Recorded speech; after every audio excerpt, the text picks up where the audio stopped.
a vocês por estarem conosco, né? Depois de um carnaval. Muita gente falando, né, que agora o ano começa no Brasil. Então, vamos já falar de segurança, né? Então, o tema da nossa palestra de hoje é Ameaças Desconhecidas Zero Day. Como estar seguro. A gente vai falar um pouco, né, da nossa agenda. Só me apresentando, né? Eu sou Lucas Pereira, eu sou CTO e Operation Manager na Blockbit, responsável pela área de produtos, inovação e da segurança do ambiente como um todo, né, da Blockbit. Sobre a nossa agenda, a gente vai falar um pouco de notícias e estatísticas, o que é um Zero Day, conceitual, conceitos, né, questão de malwares e quais as dificuldades de tratá-los, e, por fim, como se defender e melhores práticas para a nossa segurança. Acabei passando muito rápido, né? Eu atuo na área de cibersegurança há mais de 20 anos, então, meu primeiro contato com cibersegurança, está falando aí de início dos anos 2000, trabalhando com o Raptor, que era um firewall da Symantec que rodava em Windows NT.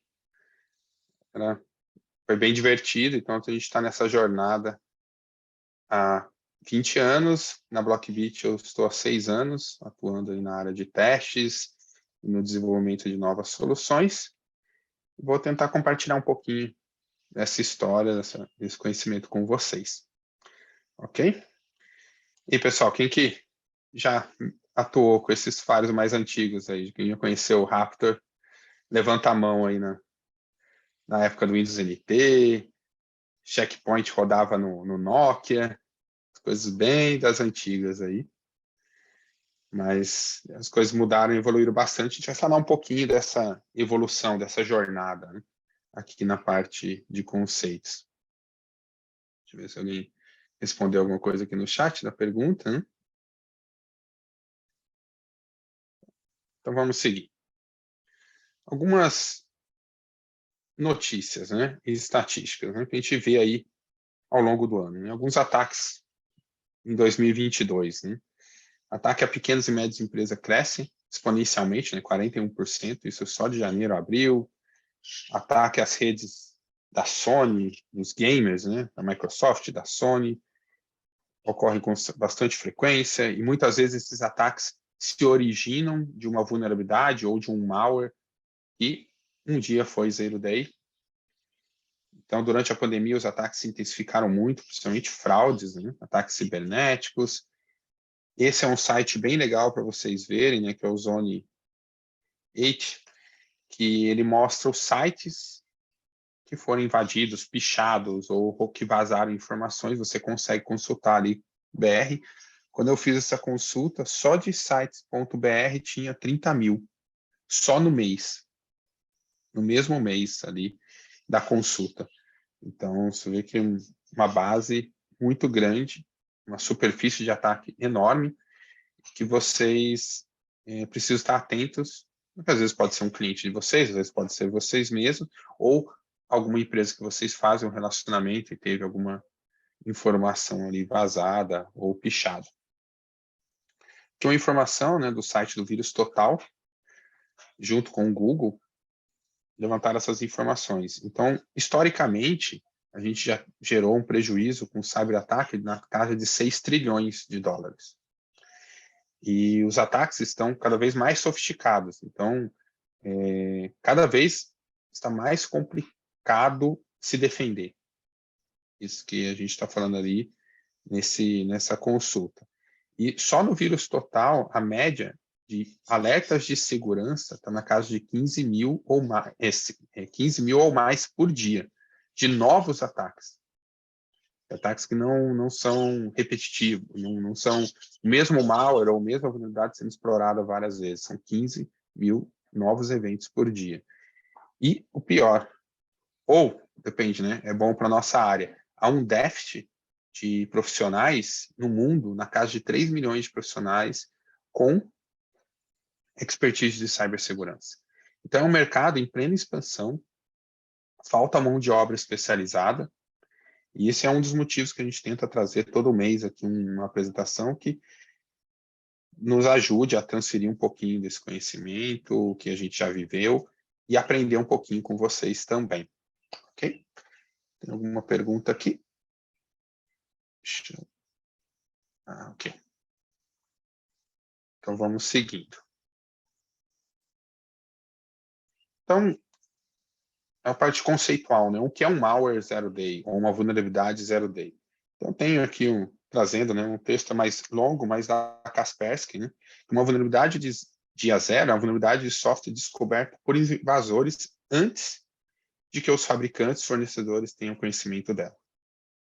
Ou seja, algo desconhecido que algum centro de pesquisa ou algum hacker identificou, começou a explorar e não fez a notificação. Porque quando a gente fala de ethical hacker, ele encontra a vulnerabilidade, ele faz o report para a CVE reporta o fabricante, ou ele faz mesmo o contato direto com o fabricante e reporta, no caso de um programa, por exemplo, de bug bounty. O fabricante tem a possibilidade e o tempo para fazer a correção, liberar a correção, e depois essa vulnerabilidade é liberada e, consequentemente, tendo dado reconhecimento ao hacker ético ali. Agora, a zero day é quando isso não ocorre. A definição na Wikipedia, né, em um dia zero, também conhecido como dia zero, é a vulnerabilidade de software de computador conhecida por aqueles que deveriam estar interessados em sua mitigação, é desconhecida. Inclui o fornecedor do software. Ou seja, encontrou o problema, o fabricante não sabe e isso começa a ser explorado. Naquele primeiro dia é considerada, até que saia uma correção, era considerada uma vulnerabilidade zero day, ou uma forma de mitigar. Então é extremamente complicado você ter uma superfície de ataque enorme, várias possibilidades, vários atacantes buscando vulnerabilidade nesses softwares, nesses ambientes, e quando ele encontra, começa a explorar, e daí a gente vai dar algumas dicas de como se proteger com relação a isso. Né? Definição de malware, por si só, né? Um código malicioso que busca executar algum dano ou atividade maliciosa, isso está na cartilha do CertBR, que a gente vai citar mais à frente quando a gente falar de como se proteger. E outra definição é malwares, palavra proveniente de software malicioso, são softwares destinados a infiltrar ilicitamente o sistema de computador e danificar ou roubar informações confidenciais. Então, assim, bem conceitual, e agora a gente vai começar a aprofundar. Qual que é, inicialmente, né, a ferramenta para proteção contra um malware zero day? Um malware em específico, são os antivírus. Só que os antivírus têm alguns problemas. Primeiro, ele é baseado em assinatura, ou seja, ele só protege o que ele conhece. Então, se é algo que acabou de acontecer, é impossível, ou acabou de ser descoberto, ou acabou de ser desenvolvido um malware que explora alguma brecha, o antivírus não vai te proteger. O antivírus tradicional. O que poderia te proteger? A análise heurística, que é baseado já uma certo nível de inteligência ou comportamento. Porém, os antivírus que rodam em nossas estações, em nossos endpoints, nossos mobiles, servidores ou estações, ele tem uma limitada capacidade de processamento. Então, se você precisa de um nível heurístico muito alto para detectar aquele mal, ele deixaria as estações ou serviços lentos. Então, você tem uma capacidade limitada. Outro problema é o software que é usado para criar versões diferentes dos malwares, que são os chamados packers. Packers é um software que pega um outro software, encripta, embaralha, muda a ordem da execução, muda alguma série de características, mas que aquele software continua funcionando, mas ele consegue bypassar as assinaturas, os antivírus baseados em assinatura. Então, quando você via, né, antigamente era mais comum, você via versão do malware, malware X, versão 1, versão 2, ou variante 1, variante 2, quem produzia essas variantes eram os packers. Então, todos os antivírus estão pegando o vírus. usa-se essa aplicação Packer para encriptar, mudar alguma característica do executável, mas que ele continue funcionando e que ele dê a bypass nos antivírus. E outro problema é a falta de comunicação entre os centros de pesquisa e os fabricantes. Então, você tem um problema de nomenclatura. Vou pegar um exemplo aqui de um malware que, no começo do ano passado, quando começou a guerra da Ucrânia, ficou em bastante evidência, né? Que era o Wiper. Ele apagava tudo que estava no disco.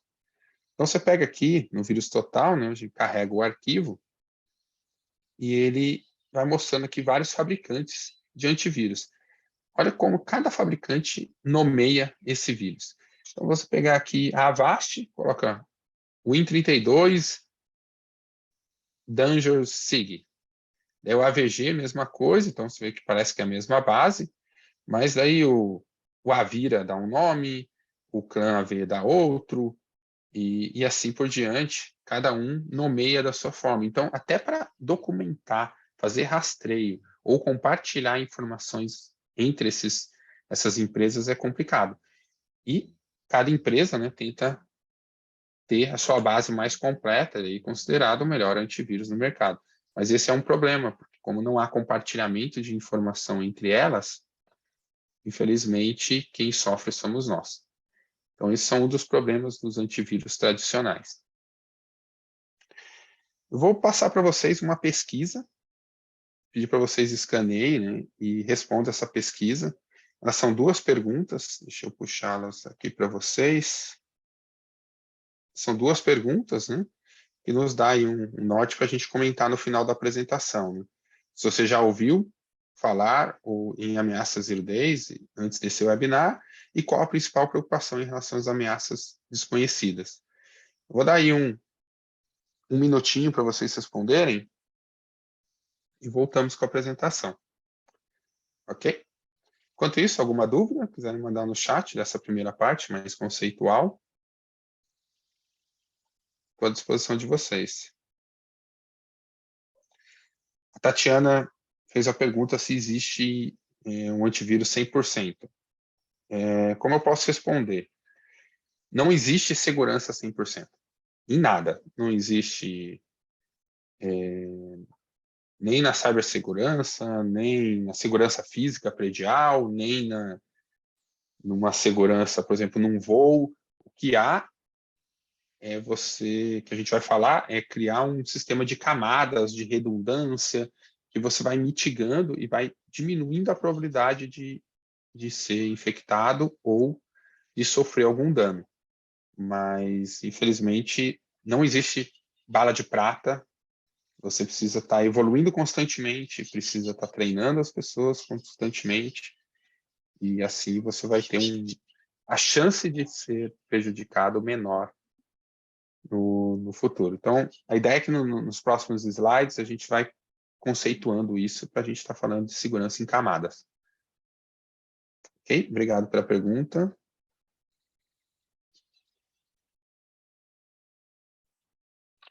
A análise heurística é a mesma análise preditiva oferecida como qualidade em alguns antivírus? Olha, eu não saberia te dizer com certeza se... A heurística é mais conhecida, mais antiga, a análise que vê a questão de comportamento, o que a execução daquele malware está fazendo no sistema. Preditiva, talvez, acho que faz parte, eu acho que elas se complementam.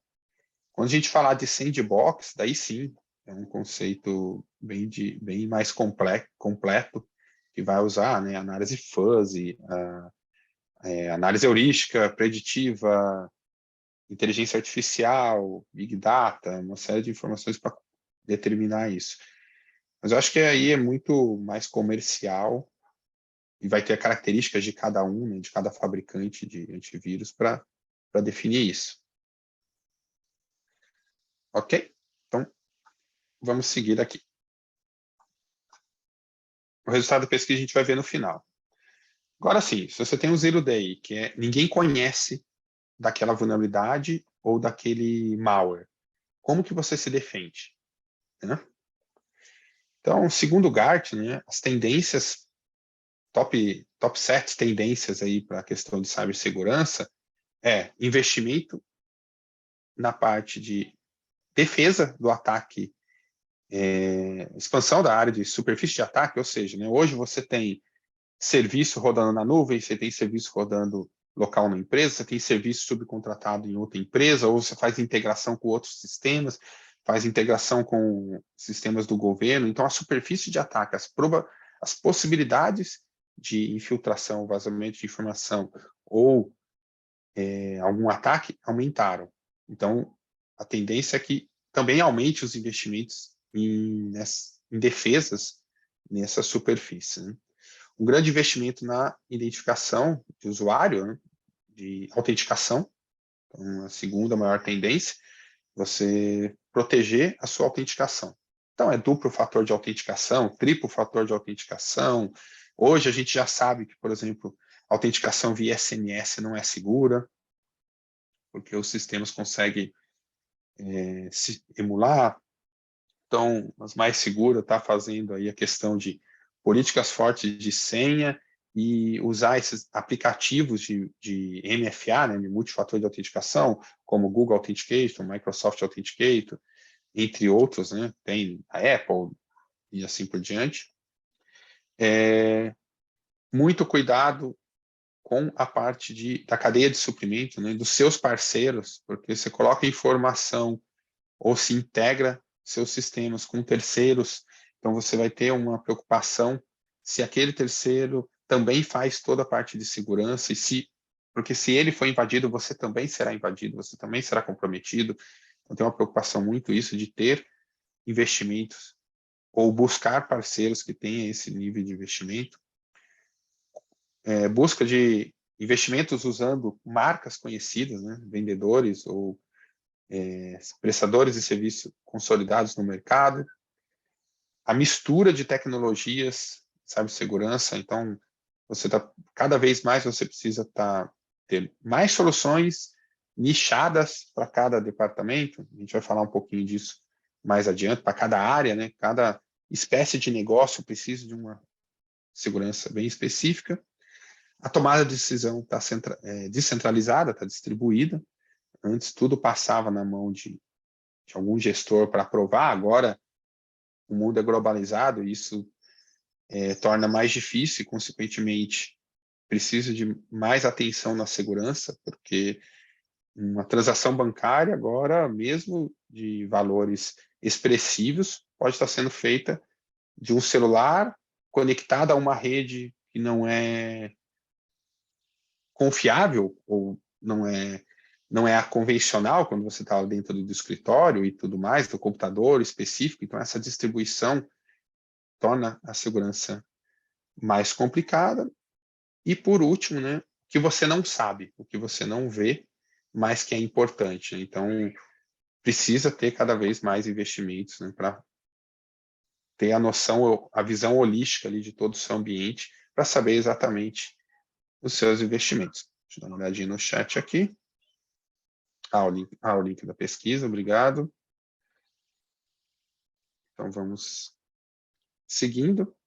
Falando um pouco da história, né, da segurança dos dados, né, a primeira geração de segurança, né, antes de 2012, onde tudo era centralizado. Né, você tinha firewall, fio de conteúdo, anti-malware, tudo centralizado, ou no data center, ou num data center local dentro da sua empresa, né, um shaft ali, onde ficava todos os seus servidores, ou você estava num data center de hospedagem, hospedado, e você tinha segurança corporativa, onde você liberava, bloqueava, as soluções eram on-premise, para proxy, firewall, IPS, DPI, usando serviços dentro da rede corporativa. Então, sempre você estava dentro da rede.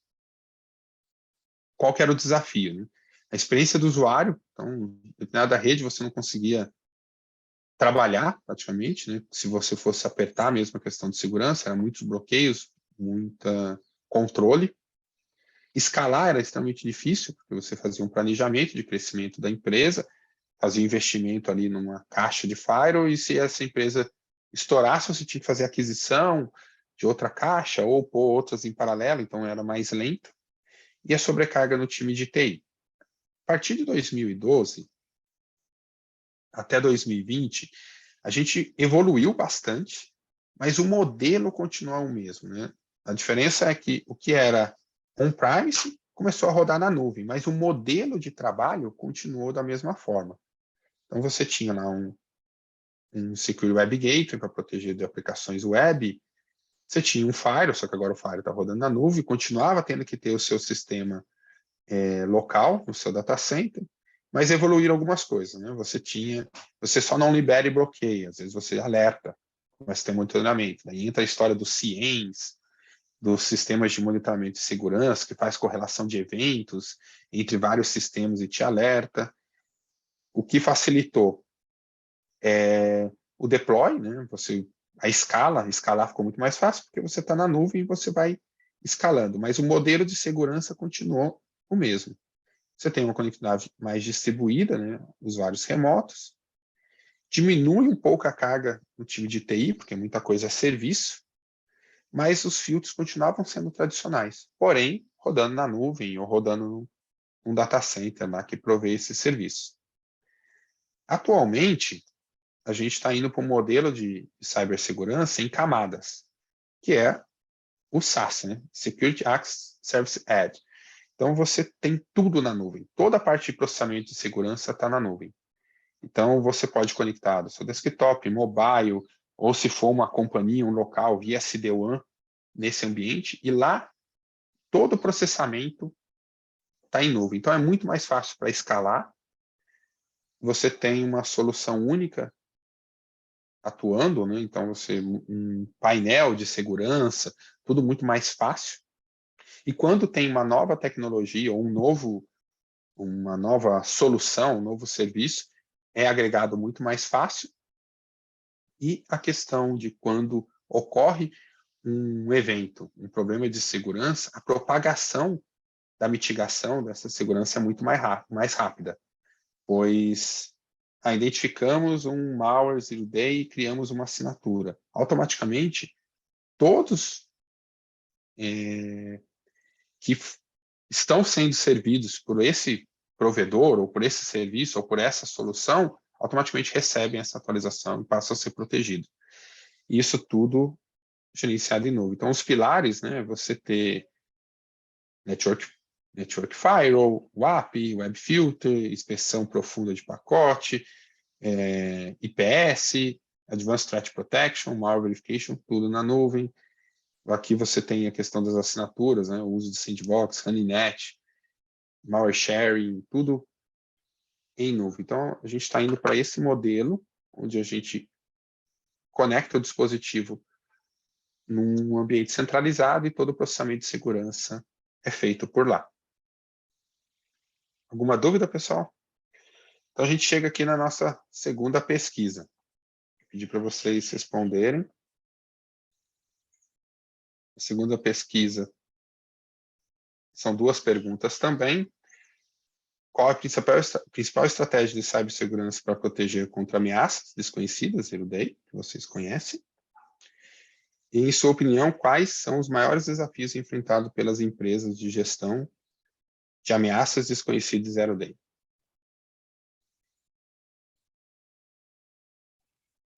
Obrigado por compartilhar a pesquisa.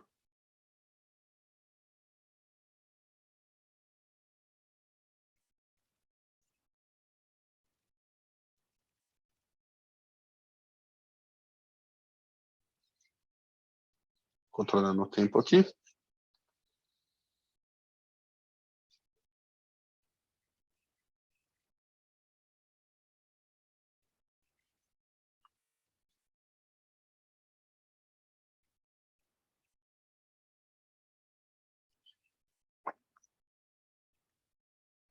Legal.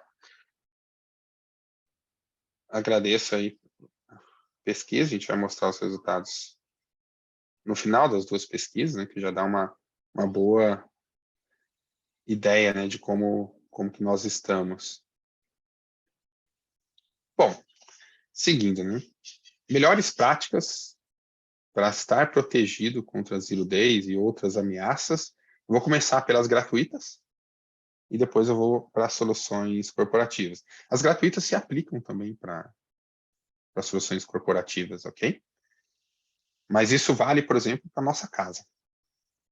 Então, aqui, primeiro é conscientização.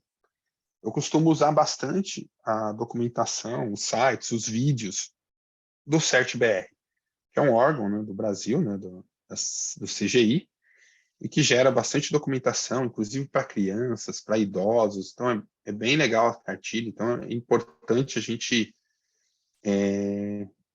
divulgar isso, né? Recentemente não, sábado, compartilhar com vocês aqui um relato. Minha mãe recebeu um WhatsApp se passando por mim, pedindo para ela pagar um boleto urgente, que eu não tinha dinheiro, e que ela podia pagar diretamente o boleto, de 2.000 e pouquinhos reais. Ela falou que ela estava no trabalho, que ia verificar depois. E quando ela foi verificar, ela respondeu, então, a gente falou, não, está aqui o boleto, já mandou o arquivo. Ela, como ela já tinha orientação, ela não abriu o arquivo e tentou ligar para mim, para minha esposa, para minha filha, daí minha filha atendeu, mas ela falou que o próximo passo que ela ia fazer, eu achei bem interessante, eu não tinha pensado nisso, pedir para fazer uma videochamada. Então, a pessoa não faria a videochamada e ela não abriu o arquivo também. Então, ela falou, não, faz uma videochamada para eu falar com você. Depois eu até orientei mais ela a nem responder. Receber algo estranho, de um número estranho, para ela já tentar em contato com a gente, já bloquear e denunciar pelo WhatsApp. Mas isso é o tipo de orientação que tem nas cartilhas. Então, essa do vídeo chamada eu achei interessante, porque a pessoa não vai abrir a câmera, não vai fazer uma chamada. Então, é uma maneira simples aí de saber se era eu mesmo ou não. Mas eu recomendo esses dois sites para vocês. Tem a cartilha para criança, cartilha para adulto, e tem vídeos. São bem didáticos, são bem legais. Isso eu acho que você pode usar em qualquer lugar, para a família, para a criança e dentro da empresa também. Ok? Atualizações, deixar os seus sistemas sempre atualizados. Então, Windows, Android e iOS, sempre nas últimas atualizações possíveis. Isso é gratuito, para quem já tem os dispositivos, pois a maioria das correções que nós recebemos é referente à segurança, e é gratuito. E tem um endpoint protection, né? O Windows já vem com algum... Pode não ser o melhor do mercado, ou atualmente até teve bastante investimento da Microsoft com relação a isso, mas tenha pelo menos um ativado. Se tiver o Windows, deixe do Windows ativado. Tem para Android, tem para iOS também soluções de proteção gratuitas, que mesmo que não seja o melhor do mercado, mas já mitiga grande parte dos problemas. Então, sempre tenha um endpoint, né, instalado e habilitado nas suas soluções. Então, aqui, algumas imagens aqui do próprio Windows, né? E o mais interessante é fazer uma proteção no DNS. A Cloudflare provê uma solução, né, para você configurar o seu roteador da casa de vocês ou da empresa para consulta de DNS super rápido, já com filtros para proteção. Então, os endereços 1.1.12 ou 1002, ele já filtra os sites que tem malware. Então, se eu tentar entrar num site, por exemplo, www.lucas.com.br, e dentro do site do Lucas foi detectado que tinha malwares. Se você estiver usando esse DNS da Cloudflare, ele não vai deixar você abrir o site. Quando você digitar lá no browser www.lucas.com.br, vai retornar um erro. Pois ele vai resolver o nome, ele vai retornar um endereço errado e o site não abre.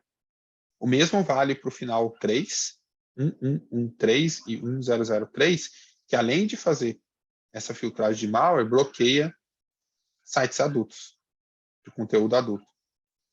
Então, na hora que você tenta fazer a resolução de novo para conectar no endereço, ele já bloqueia vocês. E isso é gratuito. Se vocês terem acesso ao roteador de vocês, ao invés de usar o DNS da operadora ou usar o do Google, 888, 444, 8444, usar esses da Cloudflare, porque ele já provê um filtro de conteúdo aqui no primeiro acesso. Isso é bem legal. Isso é importante.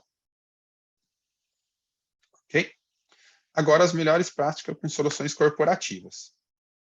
A primeira delas é o bloqueio por geolocation. Vamos, o que é o geolocation? Por geolocalização. Então, vamos colocar um exemplo. Você tem um serviço que você publica que o seu foco de atendimento é só para brasileiro, ou regional, só para cidade de São Paulo. Para que você vai deixar esse endereço, esse site aberto para o mundo todo? Não há necessidade, porque o seu nicho, o seu mercado é regional.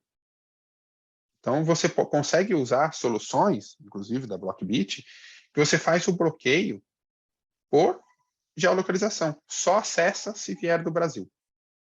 Se o IP de origem não for do Brasil, já bloqueia.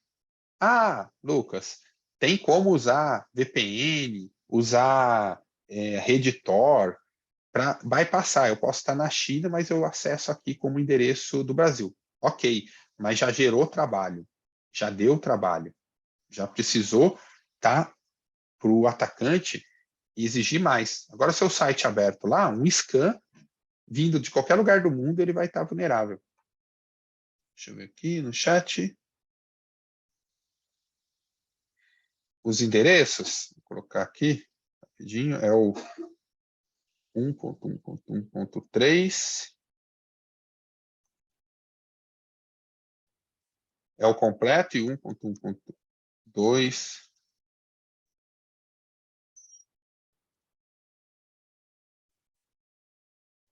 somente malwares. É isso aí. Obrigado, Igor.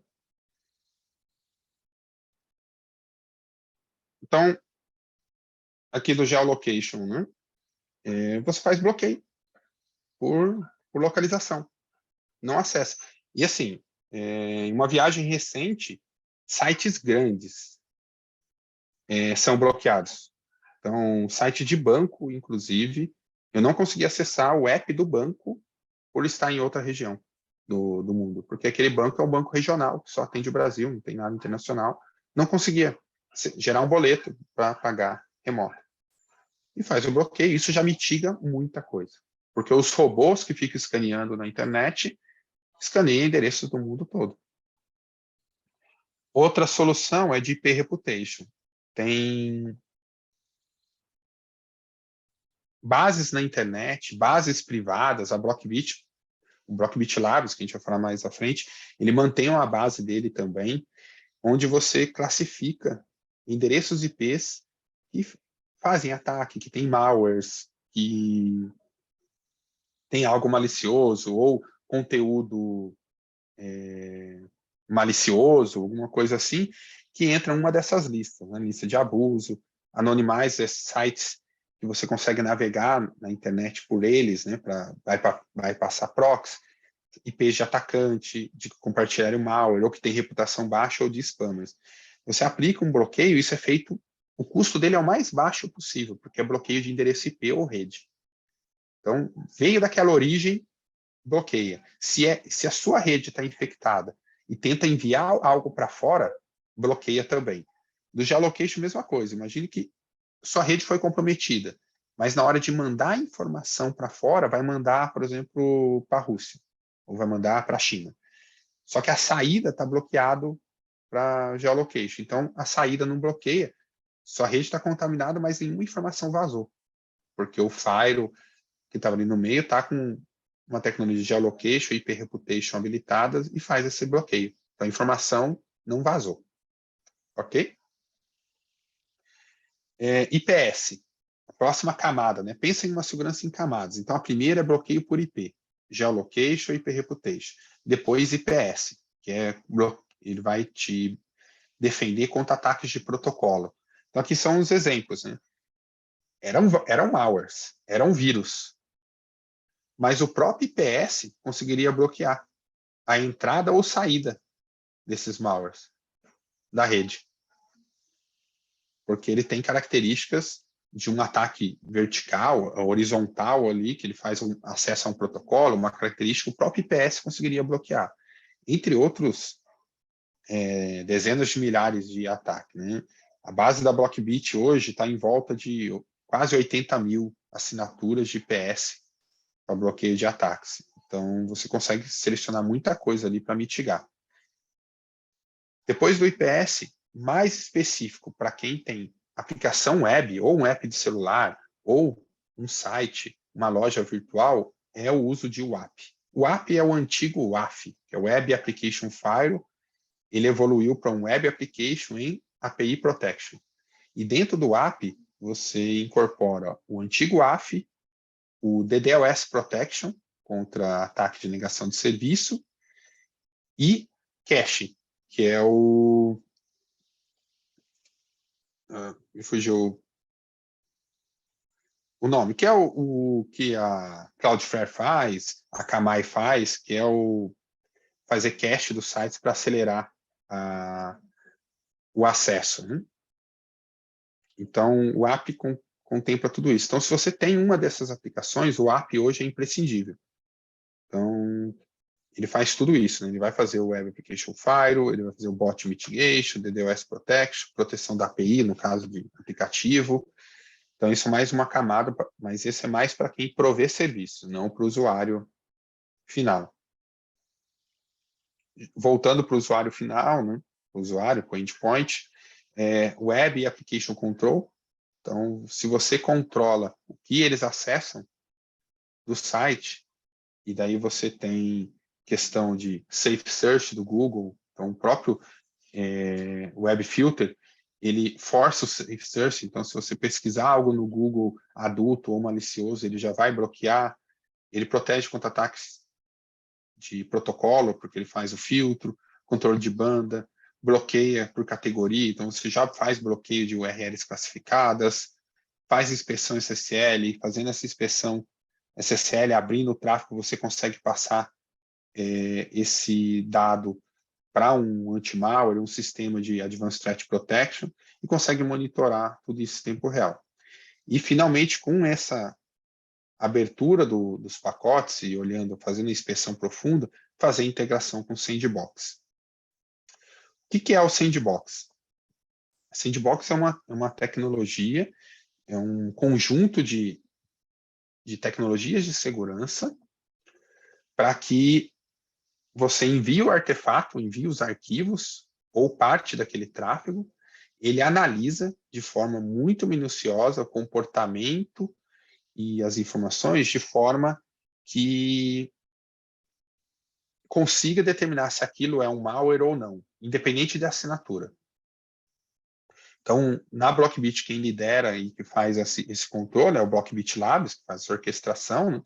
E o Blockbit Labs, ele trabalha 24/7, 365 dias por ano, e ele gera o conhecimento, né, o Threat Intelligence para os produtos da Blockbit, e faz uso de Machine Learning, Big Data, sensores, processa milhões de informações para gerar diariamente as informações para os produtos da Blockbit e para o Sandbox. O Sandbox é um dos sistemas que retroalimenta essa base. Então, qual que é o objetivo de um Sandbox? Ele sim é a solução para identificar o Zero Day, mas só ele sozinho, sem aquelas outras funções, desde lá da conscientização, é impossível ser 100%. Né? Mas quando o artefato chega no Sandbox, ele tem capacidade, usando Machine Learning para detectar, usando análise de comportamento, para conseguir identificar. E ele vai dar uma nota. Esse arquivo, ou esse tráfego, ou esse e-mail, tem X probabilidade, né, de 0 a 100, uma nota da probabilidade dele ser um malware. Se ele for um arquivo que já foi conhecido, que já tinha assinatura, ele já fala, ó, é malware X. Se não, ele vai dar a probabilidade, e daí o administrador define uma nota de corte. O que é acima de 70%, bloqueia. Então, aqui, por exemplo, uma jornada de como é. Né? O usuário vai fazer um download ou receber um e-mail, ou até enviar um e-mail.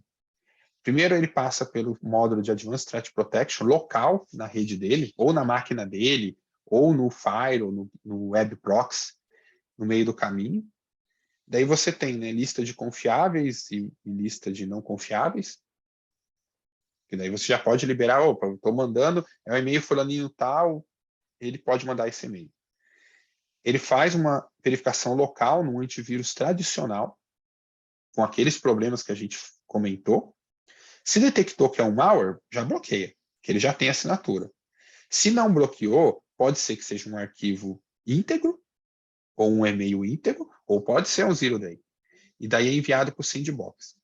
Esse necessita de uma capacidade de processamento muito alta, porque ele vai fazer uma série de verificações de técnicas usando inteligência artificial, análise comportamental, heurística, preditiva, entre uma série de outras, lógica, análise fuzzy, uma série de dados para compilar informações do que aquele arquivo fez para determinar a nota. Deu nota 30% de probabilidade. Minha nota de corte é 70%, libera e passa o arquivo. E daí essa informação, esse hash fica armazenado, e você pode automaticamente alimentar a lista de confiáveis ou fica lá para uma análise futura. Nota de corte foi acima de 70 que o administrador tinha definido, bloqueia e alimenta essa lista de bloqueio. Então, a próxima vez que acontecer, não vai precisar fazer toda essa jornada novamente, já vai bloquear logo no início aqui. E caso, futuramente, esse malware, essa nota que foi de 70, ela tem um tempo de expiração. Então, pode ser que hoje ele podia ser um malware, mas era um falso positivo, essa nota baixa, né? O sandbox pela inteligência artificial, ele vai ajustando isso, ou alguém da Blockbit Labs, ou de outras tecnologias, eu estou citando a Blockbit, mas é igual para todos os fabricantes, tá? Vai lá ajustando essa inteligência, ajustando os pontos, para mitigar falso positivo. Mas o sandbox consiste em uma plataforma em nuvem, que você manda os seus arquivos, e lá ele faz uma análise que é muito mais demorada e usa muito mais processamento do que se fosse um antivírus local. Aí, por isso, ele consegue ter a capacidade de identificar um zero day que os antivírus não conseguem normalmente. Aqui, mostrando um exemplo, né, da telinha do Blockbit, Sandbox, né, então você envia os arquivos, ele vai dando as notas para cada arquivo, daí os detalhes, né, esse arquivo foi 100, você tem as fotos do que o arquivo fez, você tem todos os detalhes do que é alterado, o que ele fez. Então, aqui ele tentou resolver, fazer uma conexão de DNS sobre HTTPS, o que chave do registro, quais são os arquivos que ele acessou, quais os que ele leu, chave do registro que ele alterou. Aqui é um wiper, né? Esse é o que apaga arquivo. Então, ele tentou acessar todos os discos da máquina, que ele tentava acessar e apagar tudo que estava lá dentro. Então, e com base nessas informações, ele deu que a nota que é 100% de certeza que isso é um malware. Bom, seguindo, né, a próxima etapa é eu comentei na parte free, mas agora na parte corporativa, você tem um Endpoint Protection. O Endpoint Protection é a evolução dos antivírus, né? Antes chamava antivírus, daí virou endpoint, porque o próprio antivírus que roda na máquina hoje, chamado de endpoint, e depois evoluiu para EDR, né, que é o Endpoint Security, agora XDR, e eles vão evoluindo, então vai agregando mais tecnologia para a proteção local das estações ou mobile. Então você tem um bom antivírus, um bom endpoint nas suas estações. Então a gente tem soluções aí líder de mercado, são N, que pode ajudar vocês, ou soluções open source também está valendo. E, por último, né, se tudo deu errado, você tem uma política de disaster recovery. Tem uma política de, se perdeu tudo, como você restaurar o seu ambiente. Porque pode ocorrer, mesmo com todo esse investimento, a gente vê empresas enormes que têm investimentos enormes em cibersegurança e mesmo assim elas sofrem desse tipo de problema e o que salva é o backup. Então você tem uma boa política de disaster recovery, e aqui a gente fala, né, de algumas informações, né? Então, 94% das empresas experimentam severa perda de dados e não conseguem se recuperar. Então, a maioria não consegue recuperar e depois que sofre, né, o dano, corre atrás para melhorar. 51% das empresas fecham dentro de 2 anos após perda de dados. Então, isso é uma preocupação para a gente investir na proteção de dados. 43% dessas empresas não reabrem novamente depois de fechadas e 70% das empresas pequenas encerram suas atividades dentro de um ano após um grande incidente de segurança. Aí você pensa que isso, aliado à multa, a gente tem aí LGPD, GPDR, muito preocupante, então a gente tem que ter uma política, investir em segurança e ter uma política de disaster recovery muito forte. E tudo isso está dentro de um comitê de crise, uma gestão, onde você tem, ó, se deu problema, abre esse envelope, e ali vai ter a solução do que fazer. Então, às vezes, a gente investe muito em segurança e esquece do backup. Então, esquece do backup também. Ah, eu tenho backup, mas eu não valido se aquele backup está íntegro. Então, isso dá bastante trabalho, mas é imprescindível. Ele faz parte da cibersegurança, você ter um backup seguro, íntegro e confiável. E quando eu falei com vocês, né, a gente tem que pensar que nosso ambiente é um feudo. Então, você tem seguranças em camadas, né? Então, todas que a gente falou, né? Controle de acesso por IP, que é o geolocation, IPS, API, Web Application, Sandbox, o Endpoint e o Backup. Então, quando cada camada vai sendo bypassada, você tem outra dificultando e vai mitigando, e com isso você vai ter um ambiente muito mais confiável. Sem falar aqui, né, que não está na imagem, mas a conscientização dos usuários é imprescindível nessa questão. Bom, era isso que eu queria passar para vocês. Eu vou mostrar o resultado das pesquisas e a gente abre para perguntas e dúvidas, ok? Deixa eu mudar o compartilhamento aqui.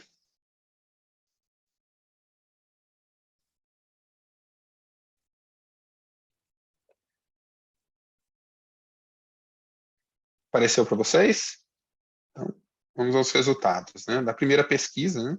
Se você já ouviu falar de ameaças Zero Day antes do webinar, então 35% sim. Isso é bom, né?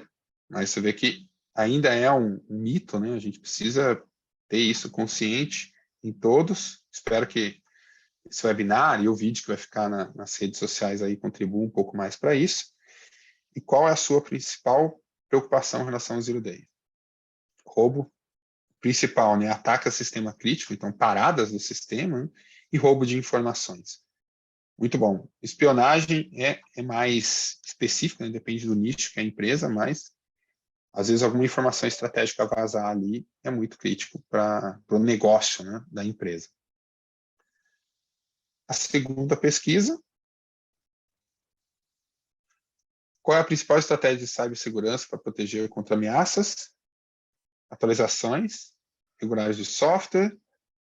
A segunda, treinamento dos funcionários. Isso é muito importante, porque se você tem um funcionário treinado, não abra esse tipo de arquivo, não abra, desconfie, não caia em phishing. Só o fato desse treinamento já mitiga muito o problema. E a utilização de soluções de segurança de terceiros. Perfeito. Em sua opinião, quais são os maiores desafios enfrentados pelas empresas ameaças? Né? Então, aqui, a principal é falta de conhecimento técnico para lidar com as ameaças. Entra naquele ponto, né, que a gente tem um déficit de 3 milhões de profissionais no mundo. E os que estão atuando, nós que estamos atuando na área, ainda carece, né? É muita informação, é muito tipo de dado, muitas opções Então, às vezes, a gente é especialista em uma parte, não conhece tanto a outra, então a gente tem que se complementar. Eu também concordo que a falta de conhecimento técnico seja o maior problema. Falta de recursos dedicados, e a falta de ferramenta e outros. Ok, pessoal, então deixa eu voltar aqui o share da apresentação.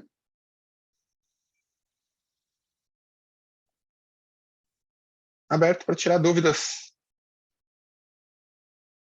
Pode mandar aqui no chat, né?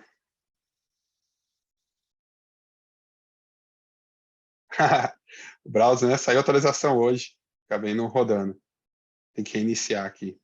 Ele já até instalou, mas falta reiniciar. Obrigada. Se a Blockbit tem um endpoint, não. No momento nós não temos. A gente faz a recomendação via os parceiros. A gente não tem uma solução da Blockbit de endpoint. Está no roadmap, a gente está atuando. Logo a gente chega lá. Quando haverá um curso presencial online na Blockbit? Olha, é outra área, eu não sei exatamente. Mas o pessoal do marketing consegue responder para ti, Ediraldo.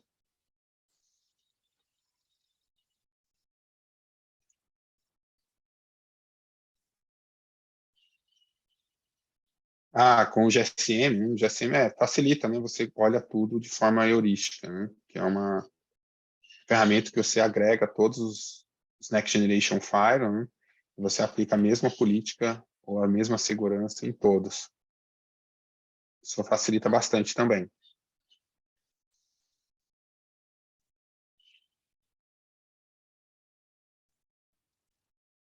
Mais alguma dúvida, pessoal? Posso te ajudar aqui no chat?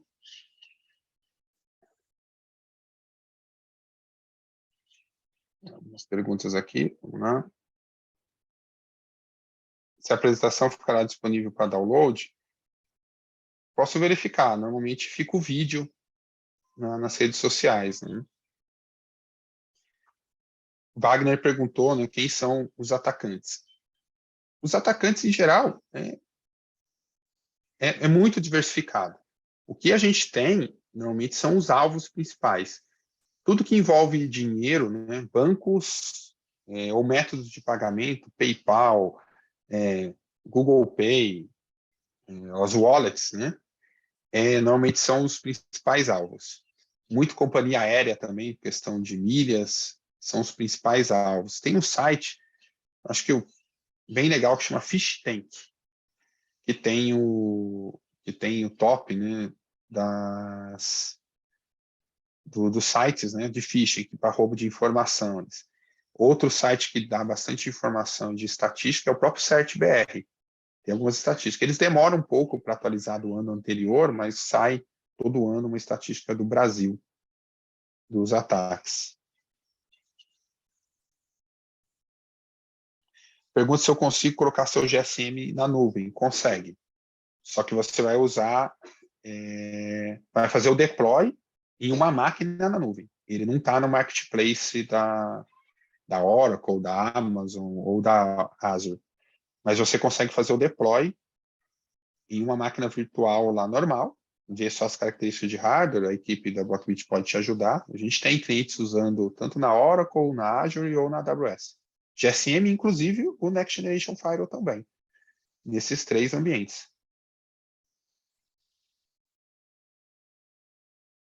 O que mais?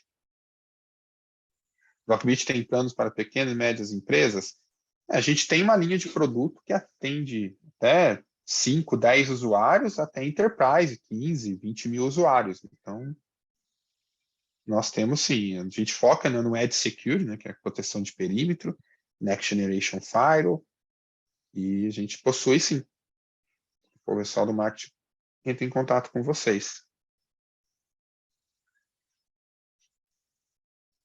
Vamos responder mais as últimas aqui.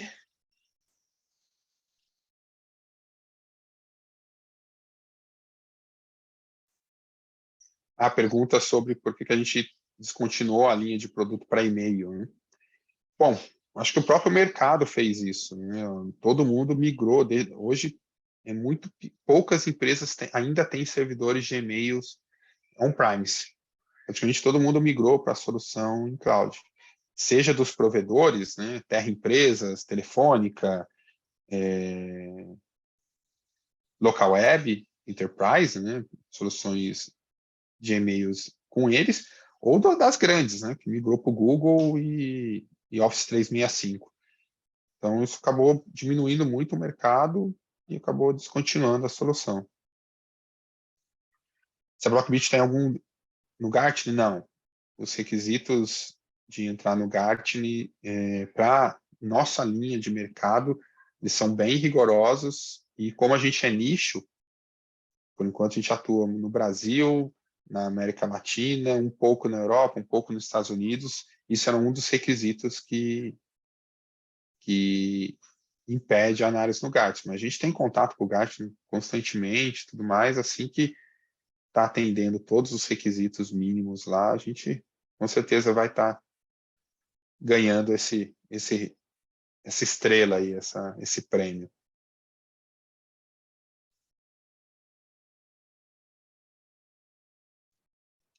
OpenCTI divulgou os relatórios deles. Legal. Acho que daí dá bastante, tem informações, né? Tem bastante empresa libera relatórios de segurança trimestralmente ou consolidado do semestre, consolidado do ano, que dá bastante informação legal para a gente. Bom, vamos ver a última. Bom, acho que no futuro aí é ter soluções de SaaS, né? De proteção cloud, na Cloud Native e de endpoint. Acho que essa é o futuro aí da cibersegurança como um todo e a Blockbit não vai ser diferente. Ok? Bom, pessoal, mais uma vez agradeço demais a presença de vocês. Segue meus contatos, meu e-mail, meu LinkedIn. Qualquer dúvida, estou à disposição de vocês. Muito obrigado, boa tarde, até a próxima. Tchau, tchau.